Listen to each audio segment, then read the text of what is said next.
This is the Sittingbourne Steam Railway podcast.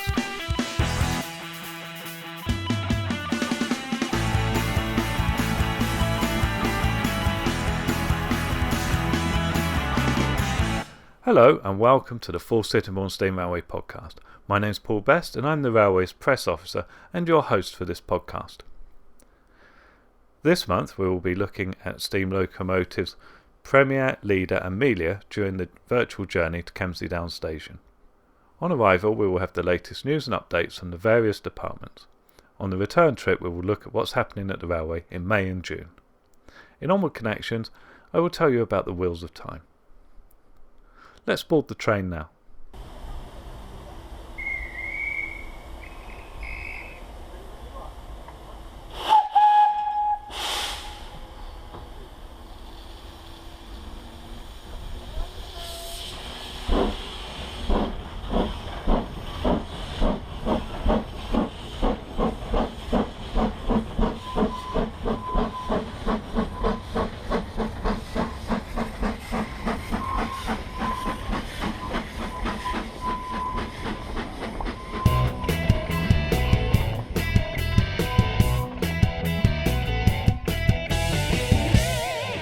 This month we're looking at the original locomotives purchased by Edward Lloyd when steam power took over from the horses in 1905. Back in those days, locomotive manufacturers produced catalogues of their products, and Kerr Stewart & Company was one of those. They built locomotives for use around the globe, and it was even possible to order locomotives off the shelf. And that's what Lloyd's paper mill did. They found a small 2-foot 6-inch gauge locomotive design that was robust, reliable and available, so they purchased 2 engines designated as Brazil class in the catalogue. They had attained that name because the first engine of the class was built for and shipped to a customer in Brazil. The locomotives in question were Premier and Leader. They are known as 042 saddle tank locomotives. I'll break this down to explain. 042 is the wheel arrangement, and this is a standard format used in the UK and the US to describe that the engine has no unpowered wheels at the front, 4 driving wheels and 2 unpowered wheels on a pony truck under the cab. A rather well-known steam locomotive is Flying Scotsman, which has a 4-6-2 formation, meaning 4 leading wheels, 6 powered wheels and 2 trailing wheels. The wheel formation is a combination of driving wheels to power the locomotive and other wheels to spread the weight of the engine, as well as steering it into curves. The saddle tank part refers to the fact that the locomotives are single vehicles and do not have a tender. A tender is a semi-permanently coupled wagon that carries the coal and water for the locomotive. Flying Scotsman is a tender engine. A tank engine does not have this, as it carries the coal and water on board the vehicle. The tank referring to the water tank, and in the Brazil class's case, in a saddle tank. This is a tank that sits over the top of the locomotive's boiler in much the same way as a saddle on a horse. Coal bunkers are fitted within the cab area of the locomotives, although when built this was little more than a working platform, as they were not fitted with a cab as such. These locomotives were small enough to cope with the sharp curves in and around Sittingbourne paper mill and wharf, while still being able to utilise the track and wagons previously used by the horses.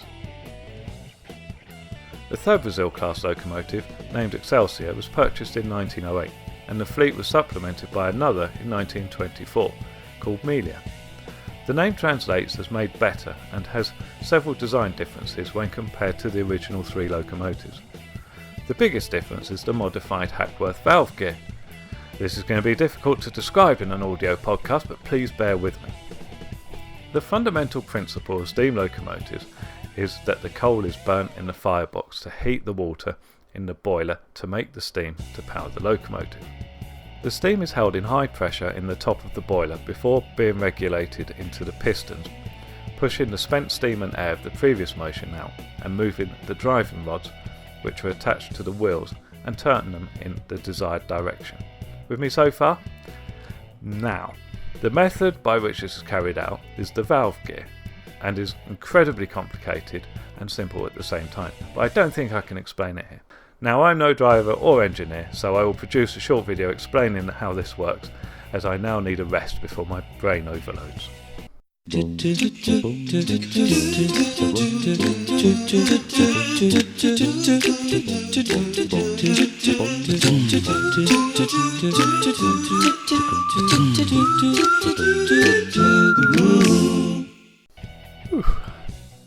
where were we? The 4 Brazil-class locomotives were the mainstay of traction at Sittingbourne paper mill, as they were able to traverse the tight curves within the mill complex. Just after the First World War, the line was extended to Ridham Dock, where the raw materials and finished product would be transshipped. This was more practical than the tidal, regularly silted up Milton Creek at Sittingbourne Wharf. This also meant that more locomotives were required to bring the loads from the dock to the mill. We will look at those developments next month. Excelsior left the railway in 1968 to haul trains on the new railway at Whipsnade Safari Park, where she resides today. A lot of track and wagons were also purchased for Bowwaters to make the new railway possible. As it travelled through the new rhinoceros enclosure, the railway was originally called the Whipsnade and Umfolozi Railway. It has been extended over the years and now forms a mile-long loop through various paddocks. Our locomotives have clocked up quite a mileage since preservation to the end of 2016. Premier has travelled 9,181 miles, Leader 3,249 miles, 267 of which were last year, and Melior 8,736 miles, 523 last year. If we had a league table of the most used engines, Premier would be 4th, Melior 5th and Leader 7th out of 9. And of the steam fleet, Premier 3rd, Melior 4th and Leader 5th out of 6. Leader is expected to be back in service in June after the winter overhaul and boiler inspection discovered a couple of issues that needed attention. Melior is in operation and has already pulled all the passenger trains over the Easter weekend. Premier is undergoing an unusual backdating project as part of its restoration to service. I'll have an update on that when we get to Kemsley Down. Let's compare the sounds of Leader and Melior. This is Leader.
This is Melior.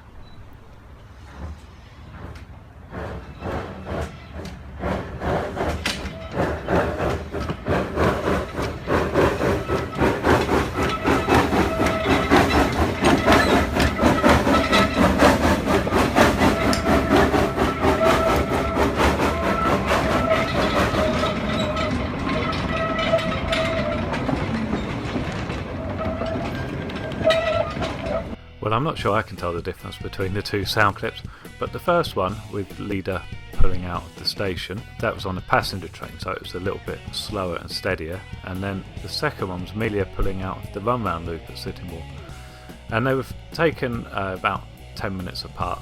So the train with Leader left and went onto the Viaduct and away to Kemsley, and then a bit later on they shunted the train from the run round loop into the platform because it was a gala weekend. Anyway, I thought we might be able to tell a difference. I'm not completely sure we can, but I bet a driver can. So what did you think? Could you tell them apart? Drop us an email at info@sklr.net and tell me what you thought. And that's it for this month. We're now arriving at Kemsley Down. Next month we'll have a look at the story of the railway and the introduction of the 3 standard engines Alpha, Triumph and Superb.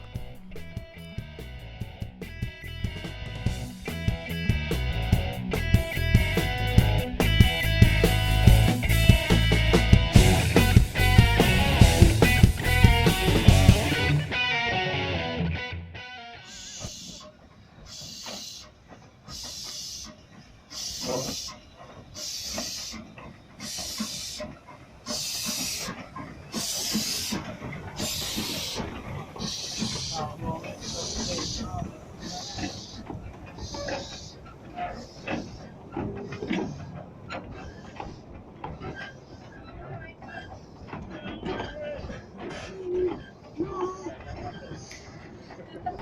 to Kemsley Down, ladies and gentlemen, boys and girls, all change please. Please leave the platform by the ramp and foot crossing at the rear of the train. Attention please, here is a special announcement.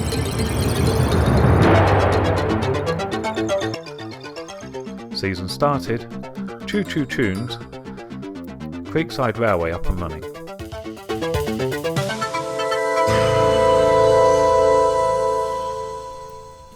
The big news this month is that the season has now started as planned over the Easter weekend. Passenger numbers were down on last year, but that was partly due to a change in advertising policy and approach, because we had too many passengers in the first weekend last year. This year was more manageable and less hectic for all involved. Passenger numbers for the weekend were Good Friday, 228, Easter Saturday, 148, Easter Sunday, 229, and Easter Monday 203 passengers. This was a brilliant start to the season with strong passenger numbers each day. Hopefully this will continue throughout the season. In fact, the following Sunday, which was the first and only ordinary Sunday so far this season, saw 95 passengers carried, which was up from just 56 the same weekend last year. On the return trip to Sittingbourne Viaduct, we'll look at May and June's trains. Visit Kent launched their new promotion of Kent's heritage railways with a competition called Choo Choo Tunes. There are family tickets to be won for each of the 5 heritage railways. That's us, the Romney-Dymchurch Railway, East Kent Railway, Kent and East Sussex Railway and the Spa Valley Railway.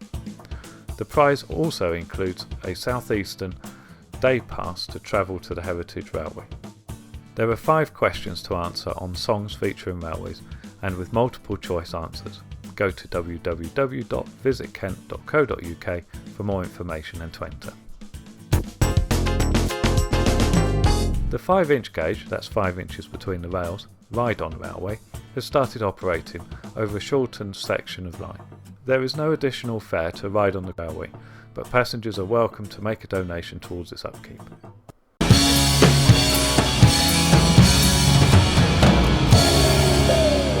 Let's find out what's been happening around Kemsley Down since last month. The museum has reopened for the season and has a new look following the winter refurbishment. The walls and ceilings have been repainted and the floor recarpeted. Some new divider walls have been installed to make better use of the space, and exhibits have been reinstalled or updated. There has been some fascinating research carried out for the section on the paper mill employees that went off to fight in the First World War. Work has been progressing on the Garden Railway, which was operational over the Easter weekend, with Thomas tank engine characters running around on it. In the engine shed, Melior and Superb are operational, and neither should be back in service in June. Alpha has been moved onto the other shed road and is now fully under cover. This has enabled work to start on the other side of the engine. A large hole has appeared where a side panel has been cut out, allowing someone on the outside to see into the coal bunker. Triumph remains out of service awaiting 10-year boiler overhaul. The Superb has had a new balloon stack chimney installed, which looks really good.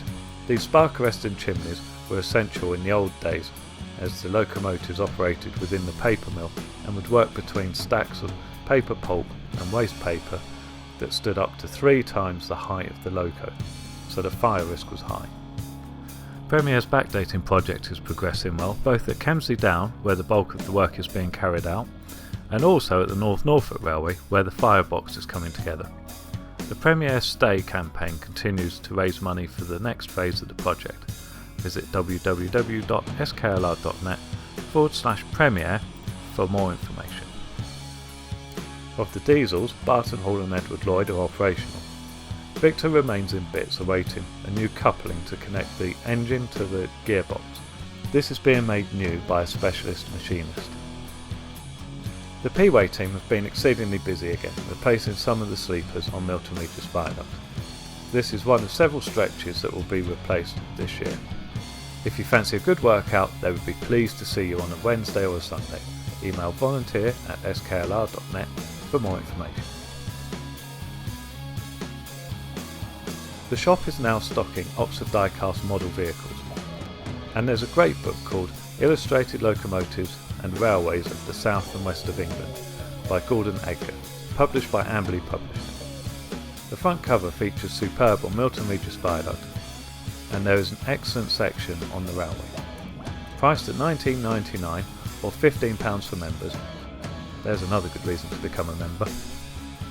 There are also 2 new limited edition teddy bears available, Edward the engine driver and Freddie the fireman. We have a variety of football related books written by member Mike Float, so if you're interested in football, we've got some books. For more information, visit the shop at Kemsley Down or email sales@sklr.net. The Footplate Cafe has reopened for the season, serving hot and cold food and drinks. The variety of hot and cold food varies due to supplies and staffing levels. We do need some more volunteers in this department. Sandwiches and hot food are prepared to order, so it may take some time to prepare and deliver the food to you, particularly on busy days. You'll notice there's not much mention of carriage and wagon. They are desperately short of volunteers to work on the vehicles. In fact, we are short of volunteers to operate the railway too. To offer help, training will be provided. Please email volunteer@sklr.net.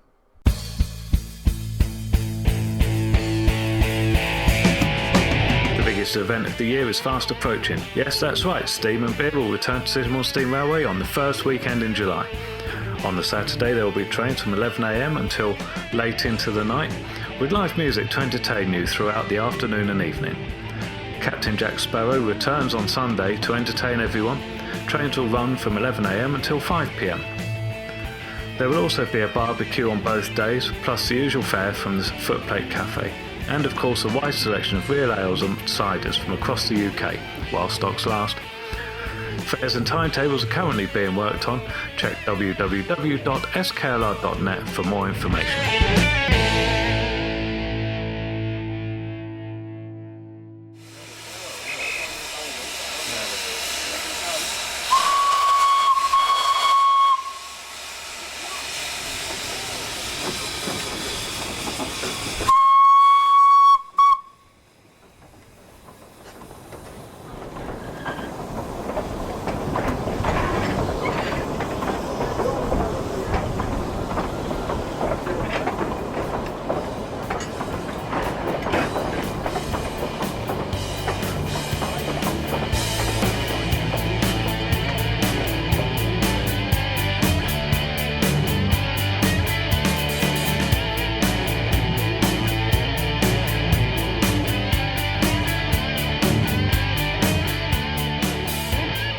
So, what's happening in May and June? Jack the Station Cat returns to the railway on Sunday the 30th of April and Monday the 1st of May. Trains will depart Sittingbourne Viaduct hourly 11 AM until 4 PM on both days. There will be a mouse hunt at Kemsley Down, and on Monday there will be readings of the stories by one of the illustrators of the books. Also, the new book will be launched at Kemsley Down on Monday. The Jack the Station Cat series of books are aimed at 3 to 9-year-olds and follow the adventures of Jack the Station Cat. Written by Alan Cliff, there are now 15 books in the series. Priced at £2.95 each, they are an affordable collection of great stories that are colourfully illustrated. Our railway has appeared in Jack the Station Cat and the August Day, and Jack the Station Cat and the Tales End Ticket. In fact, for this event, Sittingbourne Viaduct is renamed Tales End, and Kemsley Down becomes Much Purring. Roger Dilley, one of the illustrators of the books, will be reading stories on Monday. The following 3 weekends are normal Sundays, with trains departing Sittingbourne Viaduct Station hourly 1 to 4 PM. That's the 7th, 14th and 21st of May. Then we have another bank holiday. Sunday the 28th will be our Teddy Bears Picnic. Children with a teddy bear and pay an adult will travel for free. Bring a picnic or buy one at Kemsley Down. Trains will depart Sittingbourne Viaduct hourly 11 AM until 4 PM on Sunday and Monday. Although there is not a special event on the Monday, just an opportunity to enjoy the extended service and, hopefully, the weather. June is our quiet month. Trains depart Sittingbourne Viaduct every Sunday, hourly 1 to 4 p.m. We don't have a special event because traditionally there's been so much competition from other events in the county that we cannot get the passenger numbers to justify the extra trains. Plus, we're building up to the season's biggest event, Steam and Beer, on the first weekend in July. Although a round trip can be achieved in under an hour, it is recommended that you spare at least 2 hours for your visit, particularly on special event days or if you are participating in the Wheels of Time activity. Return fares for 2017 are £7 for adults, £3 for children aged 3 to 15, £5 for concessions, and a family ticket valid for 2 adults and up to 4 children costs £19. Single and rover fares are available. The away sales team will be representing the railway at the Chatham Show, the Chatham District Model Railway Club's annual exhibition. The venue for this event has changed to the Victory Academy, Magpie Hall Road, Chatham, Kent, ME4 5JB, and the weekend has also changed to the 3rd and 4th of June, 10 a.m. until 5 p.m. on Saturday and 10 a.m. until 4 p.m. on Sunday. More information can be found at www.sklr.net and click on the This Week news item. Well, that's it. We're back at Sittingbourne Viaduct now. A light here for Onward Connections.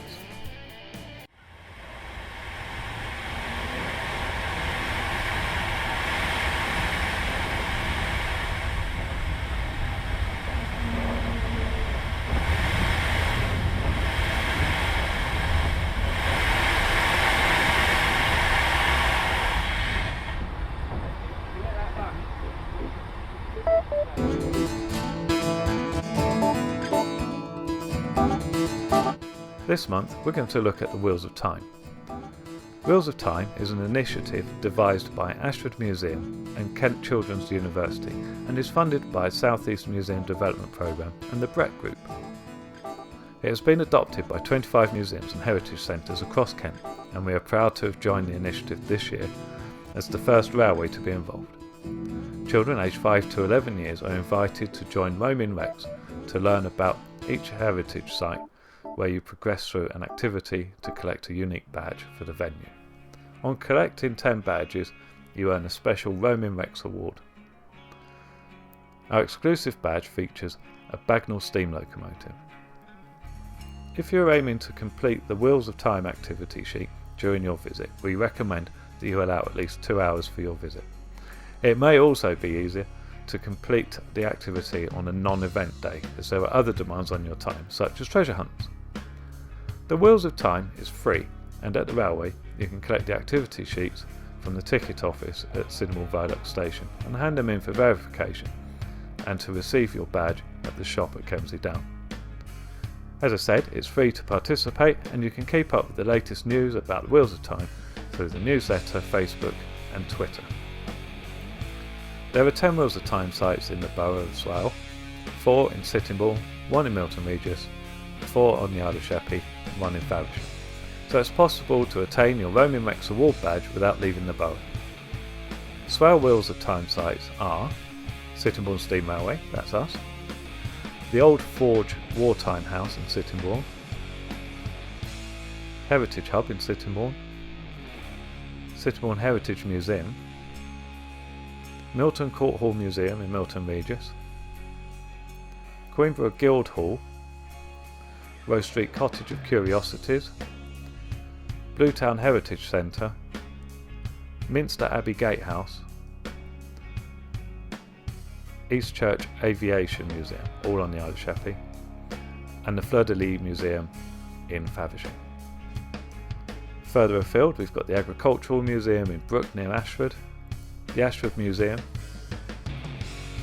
Chiddestone Castle in Edenbridge, Dill Maritime and Local History Museum, Dover Transport Museum, Eden Valley Museum in Edenbridge, the Huguenot Museum in Rochester, Maidstone Museum, Milton Chantry in Gravesend, New Tavern Fort in Gravesend, the Seaside Museum, Herne Bay, Sevenoaks Museum, Tenterden Museum and Willsborough Windmill in Ashford. All of the links are available in the show notes. And that's it for Sittingbourne Steam Railway Podcast. It was written, narrated and produced by me, Paul Best. I would like to thank all the members and passengers at the Sittingbourne and Kemsley Light Railway and my many subscribers for their continued support. Special thanks to Joshua Chapman, John Fuller, Mike Fuller, Bill Kemsley, Tim Embleton, Keith Pearce and Mike Float for their help with the real world sound clips.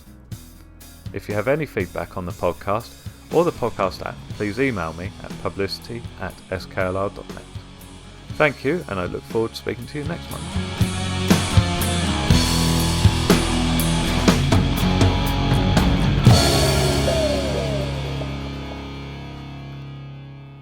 What follows are some of the bloopers from this month's podcast.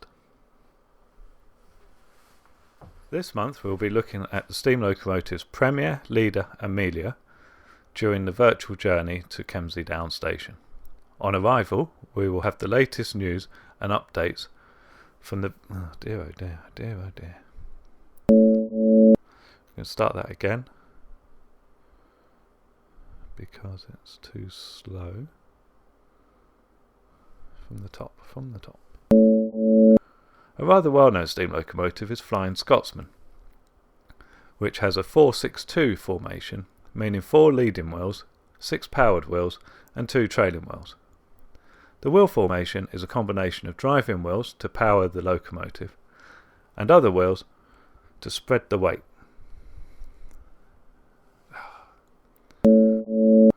A rather well-known steam locomotive is Flying Scotsman, which has a 4-6-2 formation, meaning 4 wheels.